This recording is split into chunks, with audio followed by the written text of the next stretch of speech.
Bonjour, donc après avoir travaillé dans le potager, je vais vous expliquer mon jardin d'ornement. Alors mon jardin d'ornement est un petit peu particulier. Moi je l'appelle le jardin spontané, je vous donnerai ma référence bibliographique à la fin. Mais l'objectif c'est vraiment de vous faire comprendre qu'il y a des plantes qui veulent s'installer toutes seules dans le jardin.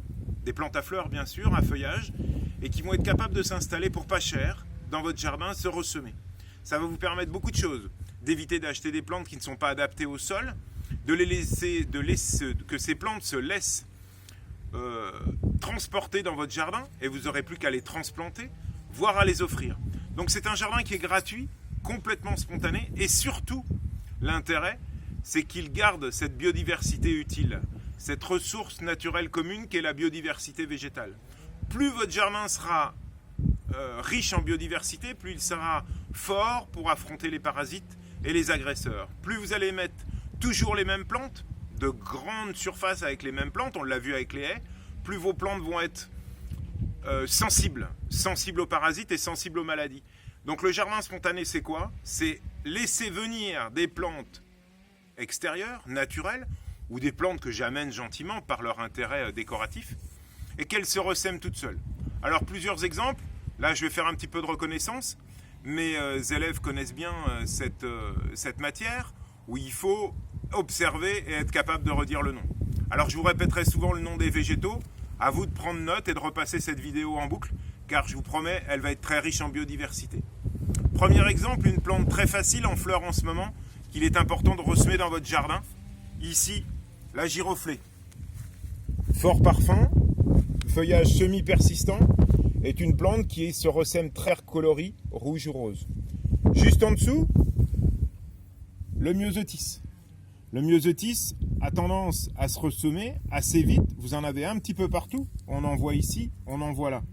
Et observez là, juste sur cette zone, une autre plante ici, l'ancolie, qui est une plante très intéressante. Vous la verrez en fleurs dans d'autres vidéos, parce qu'elle a tendance à coloniser et super fleurir.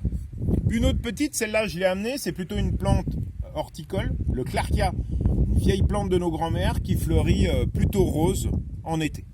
Voilà. D'autres exemples, on a là en rose, vous l'avez ici, le petit géranium herba Robert. Certains l'appelleront bien sûr mauvaise herbe, adventice, mais pour moi c'est une plante intéressante. Et puis si vous laissez votre jardin pousser, regardez ici, un nouveau myosotis. Ici, en pourpre, un bugle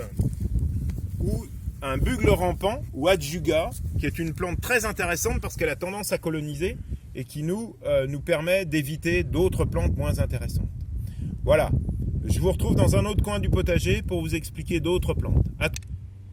Alors, ici, un pavot de Californie, El Scholzia, c'est une plante très sympa, floraison aussi estivale, que je vous conseille fortement, elle va se ressemer un petit peu partout dans votre jardin. Un petit peu plus loin, et je vous montrerai les photos cet été, la valériane, Centranthus, très intéressante. Alors attention, un petit peu envahissante par ses racines, mais je vous dirai comment limiter l'envahissement. Un petit peu plus loin, on va aller se balader dans le jardin. Regardez ici en violet, alors celles-ci ne sont pas venues toutes seules, je les ai aidées. Hein, c'est la monnaie du pape, très simple, floraison printanière violet, de la famille des choux, et qui fera un fruit décoratif. Moi, elle m'intéresse parce qu'elle se ressème toute seule. D'accord? Ensuite, on va aller un petit peu plus loin dans le jardin. Vous me suivez? Donc nous voici sur un autre espace un petit peu plus sauvage de mon jardin. Ma spirale à insectes, mais je vous en parlerai plus tard. Pour vous montrer une autre plante, elle sera en fleurs, je vous les montrerai en fleurs. C'est la verveine de Buenos Aires. Super intéressante parce qu'elle va fleurir violet et elle va se ressemer dans le jardin. Un autre ici.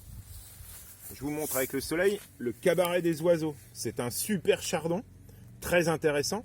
Pourquoi? Parce qu'à la base de ses feuilles, en été, il va garder un petit peu d'eau pour les oiseaux.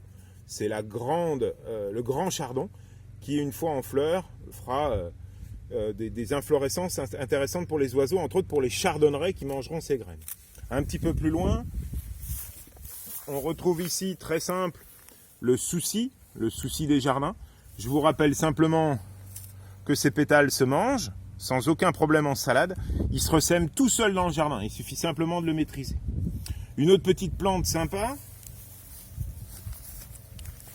Ici, une qui s'est bien installée dans mon jardin, c'est l'anthémis des teinturiers. Alors un petit peu moins connue, mais qui a tendance à partir partout. Je vous la montrerai en fleurs. C'est une marguerite et elle est très intéressante parce qu'elle est très mellifère. Regardez en passant, ici, vous avez le romarin en fleurs et vous avez déjà les abeilles qui sont en train de butiner sur le romarin. Voilà, on continue. Un autre ici de plantes tinctoriales. Donc on a vu l'anthémis des teinturiers, d'accord. Eh bien vous avez ensuite l'Isatis tinctoria qui faisait donc des teintures bleues au Moyen-Âge. Cette grande plante là qui va fleurir jaune dès le début du printemps. Et cette plante là m'intéresse parce que elle va apporter très régulièrement des fleurs et se ressemer. Vous la voyez, elle est atterrie dans mon jardin. Voilà, on continue, je vous laisse 2 minutes, on retourne un petit peu plus loin dans le jardin. Alors voilà une autre très simple à acclimater, bien sûr la prime vert commune. Laissez-la dans vos jardins, elle va se ressemer toute seule. Surtout la désherbez pas, elle va coloniser vos plates-bandes. Derrière, et ça c'est moi qui l'ai un petit peu aidé, c'est du pavot. Le pavot se ressème tout seul, vous mettez un petit peu de graines dans le jardin. Regardez, vous en avez un autre derrière. Moi je les laisse, quand il y en a un petit peu trop, je désherbe. Voilà, et puis viennent s'ajouter quelquefois d'autres plantes comme celle-ci, vous pouvez observer. C'est une ortie à feuilles blanches, et qui est intéressante parce qu'elle ne pique pas, mais par contre elle est très mellifère. Il est important d'avoir beaucoup de fleurs dès le début du printemps, bien sûr de plantes en floraison, pour pouvoir accepter les premiers démarrages des abeilles, comme on a vu dans le romarin. Voilà, c'est pareil, on arrête là 2 minutes, je vous retrouve dans une autre partie du jardin. Alors nous voici dans le potager, j'ai quitté un petit peu l'ornement parce qu'il y en a une vraiment qui m'intéresse et je veux que tout le monde la connaisse. C'est bien sûr la bourrache. La bourrache se ressème toute seule, grosses feuilles velues, vous les voyez ici, super fleurs bleues mellifères pratiquement toute l'année. Et bien sûr, si vous faites attention, vous prélevez que les pétales. Et là, vous pouvez les manger en salade, c'est excellent. Double rôle, une plante spontanée qui vous apporte de la fleur et des abeilles pratiquement toute l'année. Et vous pouvez manger gentiment ces pétales dans une salade. On va se retrouver dans un coin à l'ombre parce que dans un coin à l'ombre, on va pouvoir mettre d'autres plantes comme la digitale, je vais vous en parler 2 minutes. À tout de suite. Alors bonjour encore. Une autre qu'il ne faut surtout pas oublier, c'est la rose trémière. Vous la voyez là au printemps. Bien sûr, elle n'a pas fait ses fleurs, mais elle va se ressemer partout. Laissez-la et vous l'enlèverez. Après. Vous en profiterez après, pardon. Une autre ici, le notaire. Le notaire est une plante qui se ressème toute seule, floraison jaune au printemps, et en été, et qui va pouvoir aussi recoloniser. Donc vous voyez, ici, il est important que vous compreniez que toutes ces plantes ont une stratégie de conquête de l'espace. Ça veut dire qu'elles balancent des milliers de graines, elles vont coloniser votre jardin et c'est à vous de faire ce que j'appelle un jardin à l'envers. Ça veut dire qu'en horticulture, d'habitude, on achète des graines, on sème et on regarde la floraison. Là, moi, et c'est pour ça que je vous mets cette vidéo-là au mois d'avril, vous regardez ce qui pousse, vous triez, vous enlevez, vous prélevez, vous donnez et vous laissez les plus belles en place. Ces plantes se sont installées toutes seules, vont profiter 2 fois plus que si vous avez planté, vous, les végétaux. Donc vraiment, laissez les plantes grainer toutes seules. Vous avez beaucoup d'exemples. Vous pourrez reprendre ma vidéo. Je finis par une petite zone à l'ombre, je vous l'avais promis. A tout de suite. Oui, donc ici une autre, la reine des plantes qui se déplace toute seule et super belle en été, la coquelourde. C'est un lychnis, feuillage très gris, floraison rouge vive en été. Mais je souhaite vraiment vous les montrer au printemps, au début de leur végétation, pour que vous compreniez l'intérêt dans un jardin. Une autre, une dernière, plutôt en sol humide, et plutôt, on va dire, sur des sols profonds, derrière. La digitale, super ample, vieux rose, très élevé. Attention, c'est une plante toxique, mais si vous la laissez tranquillement dans un coin, elle va vous faire d'énormes ampes florales dès le mois de juin, superbe dans les roses ou dans les violets, excellent et très mellifère. Voilà. On va finir aussi par une bibliographie, je vous retrouve tout de suite sur ma table de rempotage. Allez, encore une pour la route, je ne peux pas m'arrêter, il y a tellement de plantes intéressantes dans ce type de jardin spontané. Le bouillon blanc, verbascum, certains le trouvent en bord de route comme une adventice, comme une mauvaise herbe, mais c'est une super plante bisannuelle, ça veut dire que la première année il fait des feuilles et la deuxième il va monter à fleurs. Il va fleurir jaune pratiquement tout l'été, très rustique, très mellifère, adoptez-le dans votre jardin, je répète, bouillon blanc, verbascum. Allez, une petite biblio tout de suite, j'arrive. Alors voilà, à la fin de cette vidéo sur le jardin spontané, je veux simplement vous montrer que ces plantes-là se ressèment toutes seules, Vous pouvez bien sûr en récupérer pour en planter d'autres dans d'autres coins de votre jardin ou les mettre dans des pots comme ces élébores. Les élébores qui se ressèment très très facilement, qu'on peut récupérer, mettre en pot pour pouvoir donner ou planter ailleurs. Vous en avez d'autres. Je pense au delphinium, qui est le delphinium vivace, qui va fleurir bleu et qui se ressème sans aucun problème. Un autre pour la route, alors là très particulier en littoral parce que sinon il n'aime pas le froid, c'est l'échium, les grands échiums pinnata de Nouvelle-Zélande qui vont fleurir bleu et très mellifères. Cela j'y tiens, c'est une super plante qui se ressème toute seule. Une fois que vous avez mis un pied, vous en aurez plein dans votre jardin. Je vous montrerai tout ça en fleurs.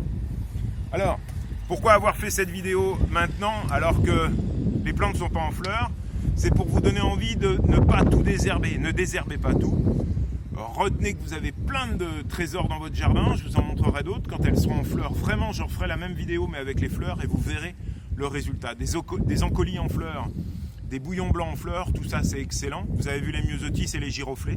Maintenant, mon objectif c'est vraiment que vous preniez plaisir à faire un jardin qui ne coûte rien, qui est très riche en biodiversité, qui vous aidera à lutter contre les parasites et surtout, qui vous permettra d'échanger. Parce que le jardin, il n'y a jardin que quand il y a échange de plantes.